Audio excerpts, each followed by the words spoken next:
performance. But before we do, the model I have comes with an AMD Ryzen 7 58000H with a TDP of 45 watts. Graphics, it comes with Nvidia 3070, 8GB of VRAM and a TDP of max 125 watts, which using the ROG manual crate you can crank it up to 125 watts. This particular model was exclusive on Flipkart. For those of you who want to know more about this, I'll have the link in the description below.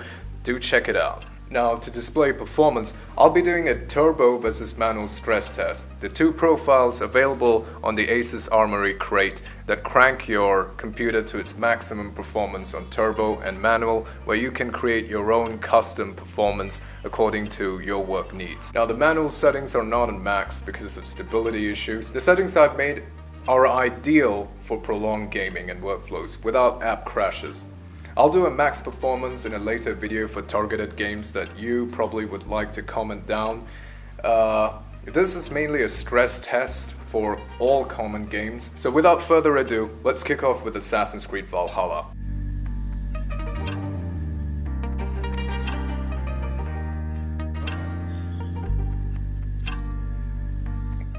Light and heavy high-res combat sequences were handled great on both profiles, and they did maintain a constant 60 FPS with an average of 65 FPS on turbo and 70 plus FPS on average on custom.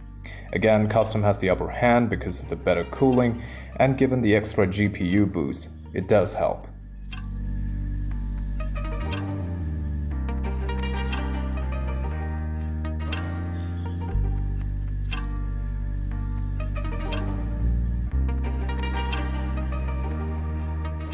Warzone, I let Nvidia GeForce Experience give it its max settings. The only thing I reduced was the render. I mean, it's a 1080p screen. I didn't see the need to render close to 4K. Right away we can observe similar performances. The turbo did do well till it started to thermal throttle on extended period of gaming. As with custom, better frames were observed. Again, upper hand for better cooling.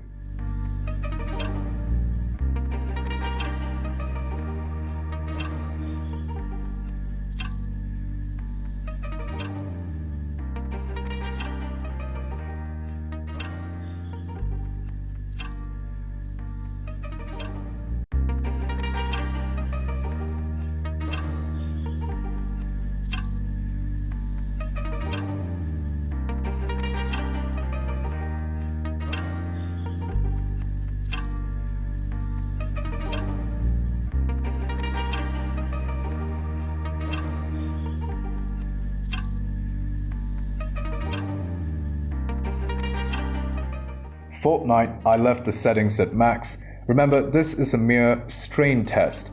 I will target max FPS later, but for now, performance strain. Values here are obvious. Custom pushed more frames than turbo, topping an average of 130 FPS.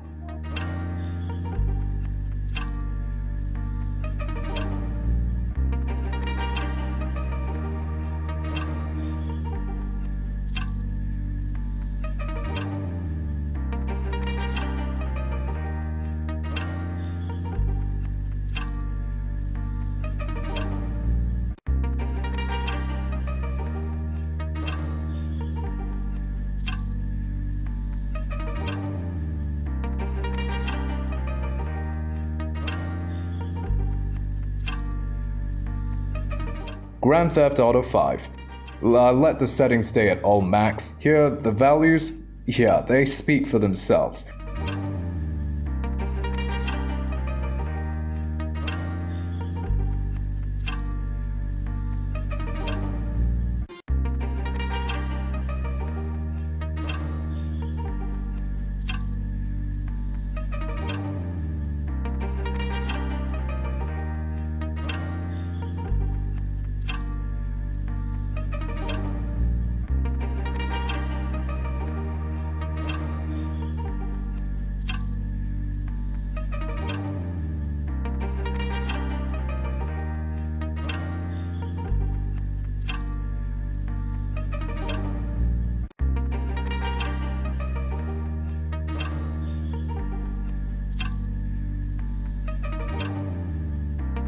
Red Dead Redemption, I kept the texture pack at high and all the rest at ultra.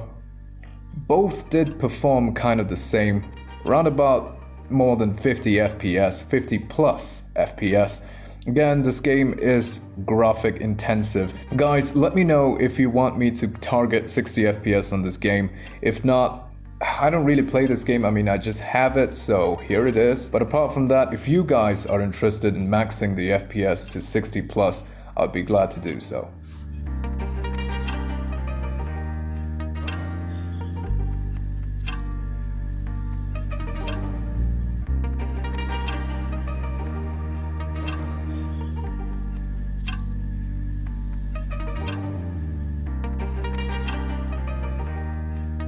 Now, guys, before I go into benchmarking, I tried to install Cyberpunk 2077, and I did get that game in a less than legal manner, and because of that, when I installed it into my computer, a deadly virus called ground.exe was unleashed, and it corrupted just about anything in its pathway. And it took me a long time to clean the virus, but I did. I brought it back to its former glory, my computer to its former glory. It took a lot of time. So if you guys are suffering the same thing or anything similar, or you want to know how, just in case this might happen, do comment down and I'll be glad to make a video on how to encounter such a problem. Leaving it at that, Cinebench R23. The highest value observed is at max processor performance. I mean, I was pumping in 80 watts of power into the Ryzen 7 58000H, and the lowest value is on battery saver. I mean, this thing doesn't depress. 3D Mark benched this laptop at 1121. And if you guys want to know what this number means, I compared the value online, and I mean, the values, they don't depress. 1121 comes really close to a full functioning gaming PC made in 2020. If that isn't jaw-dropping, I don't know what is. I mean, look at it, it comes really close to the high-end gaming PCs of 2022. I mean, that is pretty good. Overall, I loved this laptop. Performance-wise, it hasn't brought me down, and physically, it's really strong and well built. Thank you guys for watching, and if you haven't subscribed yet, do subscribe, and welcome to WASD Club.